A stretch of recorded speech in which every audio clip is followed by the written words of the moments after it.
Michael Flaherty. This is Flahertys on Films, where we discuss movies, and it's just a fun time for everybody. It's just a casual, just chill out, no responsibilities. Yeah, man. Stop doing work. Yeah. What are you, in film school? Like, let's just chill. Put it down. Put the pencil down. All right. So everyone's It's clear. casual. It better be.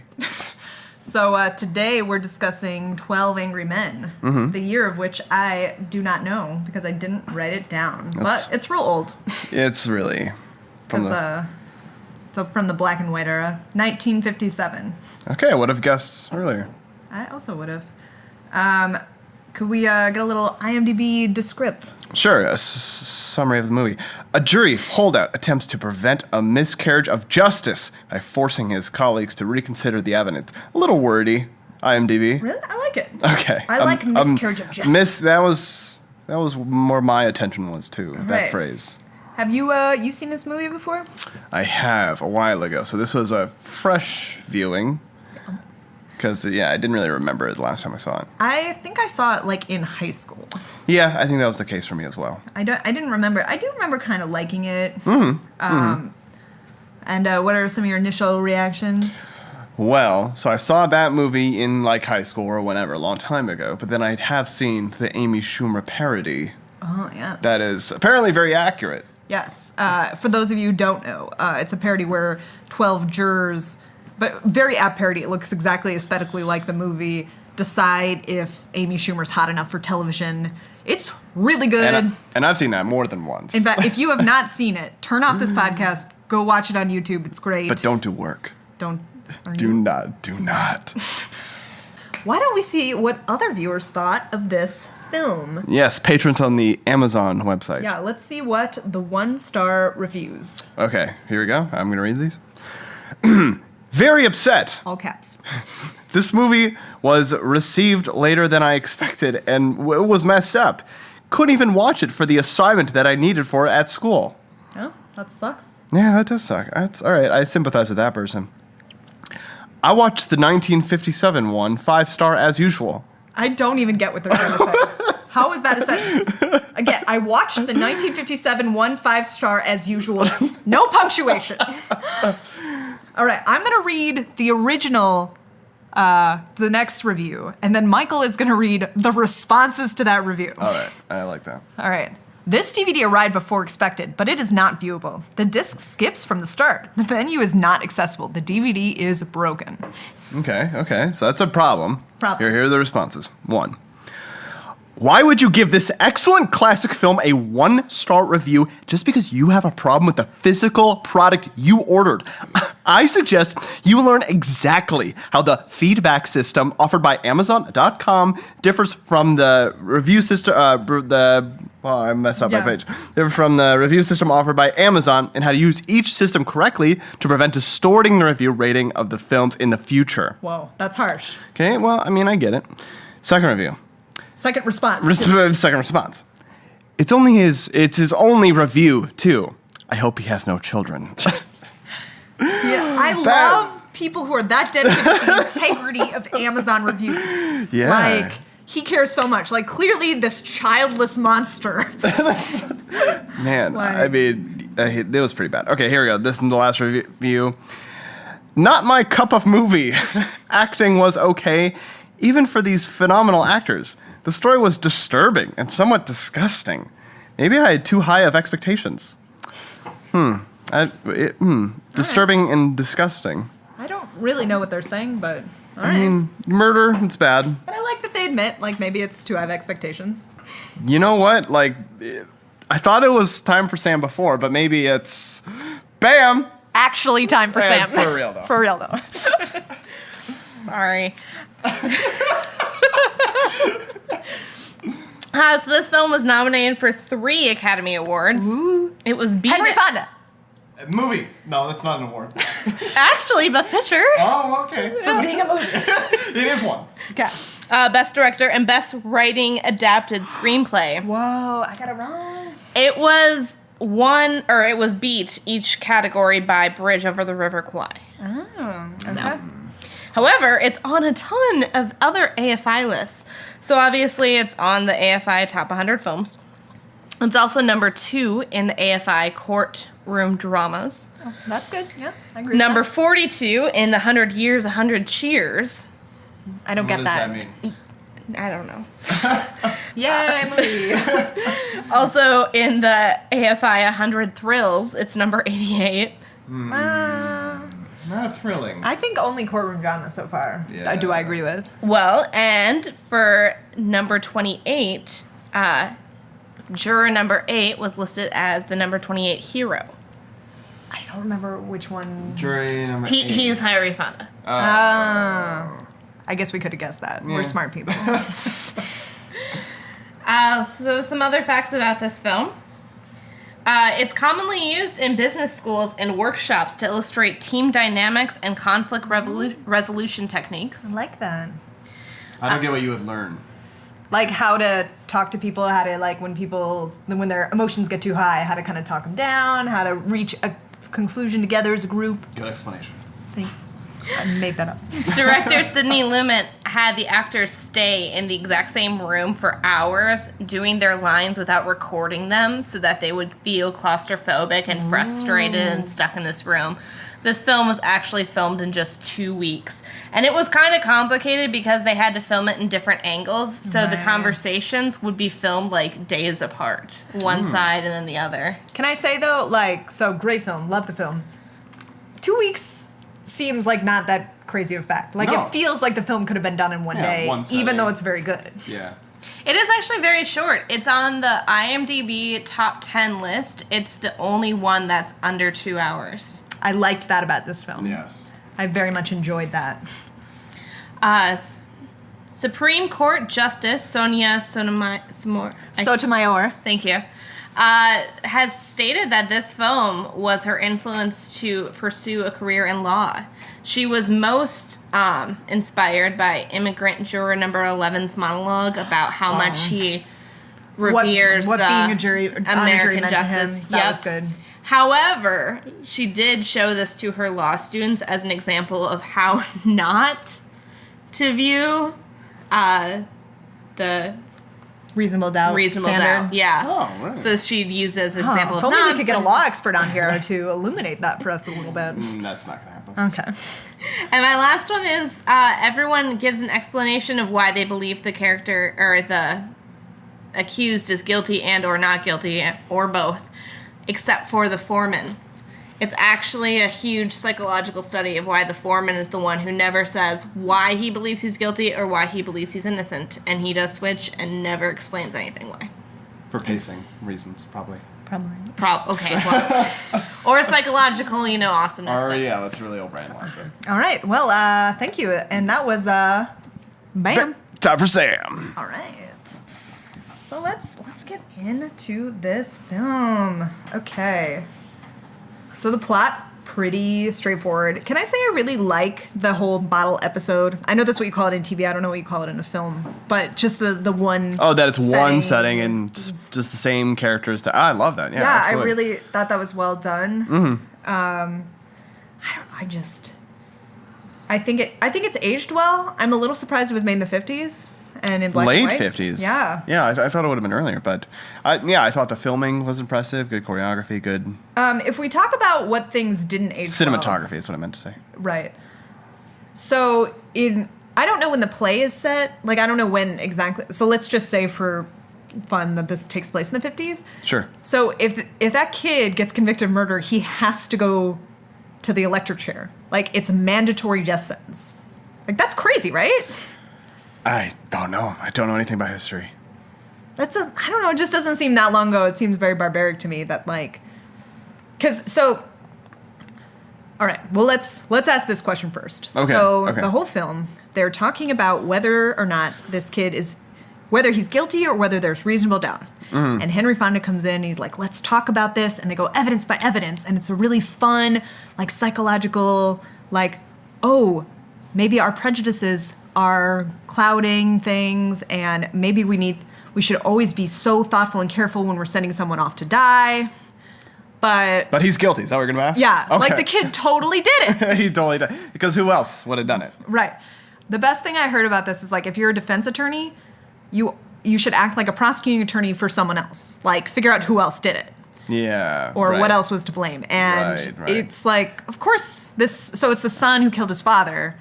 Probably. Like, that makes the most sense. Definitely. There's no other way. Like, unless the father killed himself by sticking a knife at a downward angle at his chest. I guess I don't know how you suicide. Well, I think the idea was someone else could have killed him. But, no. Right. But, well, like, I think the worst one was like, so there was a woman who said she saw the murder happen weirdly through an F train window. yeah. Or L train, because they're elevated rails. That's fun. Used to have those in New York, don't anymore. Yeah, okay. Outside of All right. Manhattan.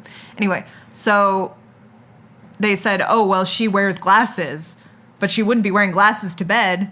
But we don't know if she's farsighted. We don't know how bad her eyesight is without glasses. It's a stretch. Like, yeah. it seems pretty plausible that she could have seen the murder. Yeah. Like, that's, come on. yeah, we should really get someone on here to talk about what reasonable doubt standard is. Today on the podcast, we have a special guest. Who is it? Her name is the Honorable Judge Diane Norman. Tell me about her. Well, she is licensed to practice law in 3 states and the District of Columbia. Which states? Minnesota, Wisconsin, Maryland, and Washington, D.C. I don't have a follow-up. She also has been administrative law judge. Nice. For 18 years. Good save. She was an elected municipal judge before that. And she has been the foreman on a jury for a murder trial. And why is she here? To shed some light on reasonable doubt and, frankly, the whole premise of this film. Diane, welcome to the podcast. Oh, and she's our mom. Oh, right, and she's our mom. I'm so happy to be here. Thank you for asking me. So, in this film, Henry Fonda comes in and is like, hey, man, I have some doubts. Now, are they correctly portraying the standard by which reasonable doubt exists? Or I love Henry Fonda, and I think it's a great movie. Probably not. Yeah. Can you expand on that? He's probably not being offended. I don't think he wrote the movie. Well, that's true. But I still love Henry Fonda. Yeah. He We just want to get really that good. Yeah. squared away. And he just seems so reasonable, doesn't he? No, he does. Yeah, he's luring me. But, the problem is that a movie like this does make it look like the standard of beyond a reasonable doubt is beyond all doubt. And that is incorrect. That does not exist. It really has to be, not to be obvious, but based on a reason. You have to have a valid, articulate reason for why you have a doubt. Right, so even though some of the circumstantial evidence didn't seem perfect, it's like, who else would have done it? And it seemed like he probably did it. Right. The defense attorney or a public defender, they're trying to create that doubt by bringing up the what ifs, this is just circumstantial, yes, you can find beyond a reasonable doubt just based on circumstantial evidence. That's something that is okay, and it happens all the time. But you still love Henry Fonda. Yes. He's very charming. Yes. What a good looking man. Hunky, Right. some might say. Yes. All right.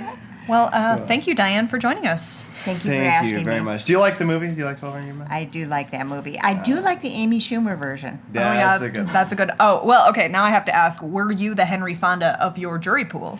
Yes, thank you.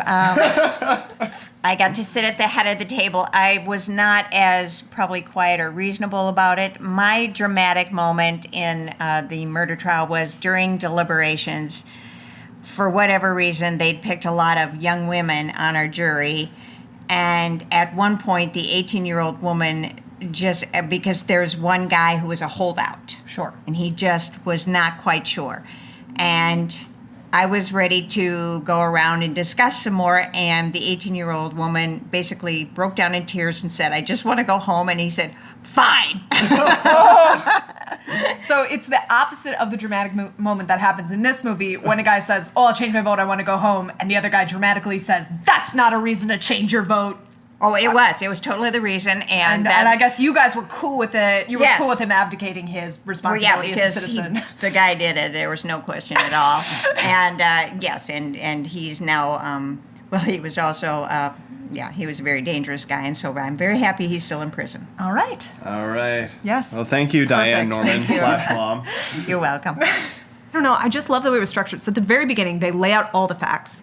And then you as a viewer are like, oh, yeah, No. Open and shut case. And I love that he keeps saying, one of the characters says, these are the facts of the case. And it reminds me of Kevin Bacon in A Few Good Men, where he goes, these are the facts of the case, and they are not in dispute. And he's so cool. I've never seen the movie. Well, that's a different issue that must be addressed immediately because it's a great film. Yeah. So I thought the discussion about prejudice was really interesting. So they keep talking about like kids like this are born this way. Is this kid white? I felt He's like from the ghetto. That's what we right. So know. he's poor, but then I'm like, oh, they're just saying that because he's from a bad neighborhood. Yeah. But like, they kept saying these people, and these people are bad people. These people, pories. You think they just mean poor people? Actually, Oh, sorry, we have checking in from research. you do actually see the person for a brief moment at the beginning of the film, and his ethnicity was meant to be ambiguous, to not necessarily give a target, but to say, it is implied that he's not Eastern European. Not Northern European. Yeah. Got it. Whoa, okay. But he looked white. That was the... But he could have been Hispanic, Okay. and this is like old school racism, so they didn't like Polish people either. Like, Right, so it could have been, true, or true. Irish or whatever. Or pories. Pory. Yeah, so I guess what bothered me about the film is like, I think he totally did it. Oh, he totally did. But I also think he doesn't deserve to die. It seems like he was getting routinely beaten by his father, and it seems like that should have been a reason not to send him to the electric chair. Well, that's different than whether he's guilty or not. It's a separate issue. Well, I don't know. I think, well, maybe they didn't do that back in the day, because they didn't seem to care that much that the father was beating him regularly. Like, all the men were like, well, of course he beat him all the time, because he was a bad kid, and he used to steal stuff. And what else are you going to do with kids today except punch him in the face? So, yeah. Oh, yeah. So there was, and so Henry Fonda obviously is like the good guy who's like, hey, let's see, we need to be thoughtful. And then there's one angry like Bill O'Reilly juror who's like just so mad at the world and he wants justice and he's yelling all the time and he's the last holdout. Yeah. And I think it's weird that like the second monologue he gets is about his relationship with his son. Like he's just laying it all out there. Right, it didn't really come up. Right. Nobody really Nobody asked you. He's just like, he pulls out a picture of his son's like, this is my boy here. He was just, I saw him walk away from a fight and I was so ashamed. So I decided I was going to make him a man. And now we haven't spoken for 2 years. And like, nobody asked. And everyone's like, can we just get back to the case? Like, this is really great about your son. So like, clearly this was supposed to inform his weird prejudice against hoodlums, I guess. But the screenwriters couldn't fit that in very elegantly. No, that was a bit jammed in. Oh boy. I like when one of the guys said, "Oh, that guy really ought to get stepped on." I'm like, that's a cool joke. I gotta say that. Yeah, we gotta bring that back. Oh yeah. So this is I made a bunch of notes about the is he foreign? That guy don't speak good English, and then the guy gets corrected doesn't speak good English. I'm like, so does he not? Is that not his first language? You were really... I was really hung up on it. You really hung up on what ethnicity this person is. Well, because, okay, so then there's another old guy in the jury, and there's this one moment where he just goes on this unhinged rant, and he's like, they kill all the time. They don't have any value for human life. I know a few who are okay, but they're just born evil. None of them are good. So I'm like, who is them? And then, so the old guy goes on this unhinged rant, and during the rant, one by one, the jurors get up and turn their back and stand on other parts of the room. And I'm like, what's happening exactly? Yeah. And they're just like, I don't like... I still liked the scene, but it didn't really make sense. Is that just how they said, I don't like racism? Is that how you do it in polite society where men wore suits? That's how you do it in a cool way in a movie. I guess. Like just a visual way. The framing was great. Yeah. I also... So, have you ever seen that show, The Office? The Office, yes, I have. Yeah. There's this one episode where they all debate whether Hilary Swank is hot or not. Yeah. And I think that one of the characters makes a really good point. Is like, if you're arguing something that you feel really strongly, the more you argue, the more you tend to get set in your ways. So is this like a realistic thing that would happen, that Henry Fonda could get a whole room on his side? Do you think? Based on what you know about people. I mean, if you're Henry Fonda and you're charming. All right. Good point. Right. Good point. I just And thought he seems so reasonable. yeah, aside from like the shouty guy or the guy who really wanted to leave to watch baseball, like most of them were pretty polite, like pretty into decorum. Back in the day when men were men and women knew to stay out of the courtroom. Good times. Yeah, nice. Good times. So the answer is I don't know to your question. Oh, and this is a really small thing. So, like, the whole scene, I just think it's done so well. So it's like, it's almost like you feel claustrophobic and you feel like you've been in that room too long. Totally, yeah. But I wonder how good the, what is it called when one's a continuity is with their sweat? Like, sometimes they're sweating so much, it looks like they're hosed down. Like, it looks so uncomfortable. Yeah, I mean, that's the way to do it to make sure the continuity is steady. Just always hosed. Just always. Yeah, just consistently hosed. Oh, boy. What did you think of the antagonist just breaking down, ripping up the picture of his kid and, like, saying, sobbing and saying not guilty? Well, so because I knew the Amy Schumer parody, I knew that was going to happen, like that Which, moment. by the way, played by Paul Giamatti, breaking down. But it's Just perfect. so good. It's perfect. So it's like, the only thing that I didn't know was how was it going to get there. Yeah. And because there wasn't really that step, I was like, oh, I guess we're just here now. So that was my whole feeling during that moment. I loved it every time, even though I still don't agree that this is how juries would work. I loved every time someone would be like, that's not how that works. I'd be like, ooh, why? Tell me. I was so excited. Like, one example is like, they're like, oh, the kid clearly stabbed him down. And like, oh, that is how you'd stab someone. And Yeah. some guy goes, well, I've seen knife fights before, and that's not how you stab with a knife. And I'm Yeah. like, why? I love those little Right. surprises. No, that's what's so freaking good about this movie is the stingers. Yeah. Are you really gonna do that? You really want to kill me? Like that? Oh, like that was that's good. that's like what this movie is to me. So really, yeah. So I just, overall, I thought, and I also thought it was interesting that in a black and white movie where all the characters kind of look alike, I could tell distinct characters. Oh, totally.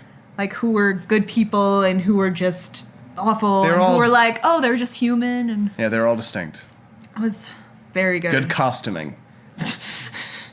I just, yeah. Oh, I wonder. Oh yeah, I mean, I love that both of us are talking about this movie and getting Yeah. opinions and But rattling off what if we only this think. could be a real family affair. But yeah, let's get the whole family in for a bro call. Do-do-do. Call Brother John. Calling Brother John. Hi, Vicky. Hello, John. Hello, John. John, you were on Flahertys on film. Is that what? Yeah.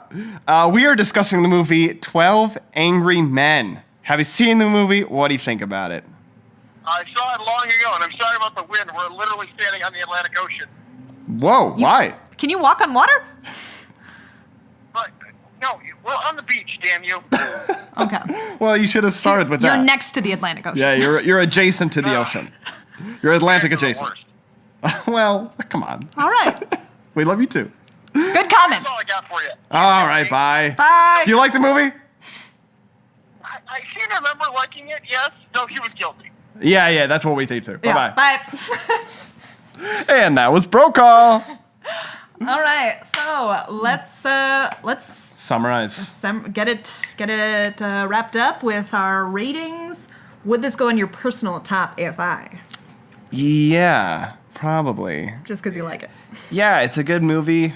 Feels like an old movie that I could connect to. Right. So here's what I love. What do you love? This is the thing I love: courtroom Yeah. drama films. Yeah. I love them. I love them even when they're bad. Like, I love Law and Order, and I can see elements of what makes what makes 12 Angry Men great. Mm-hmm. I can see that in, say, films like A Few Good Men, which is also so good. So, yeah, it would definitely go on mine. I liked the film. Let's grade it.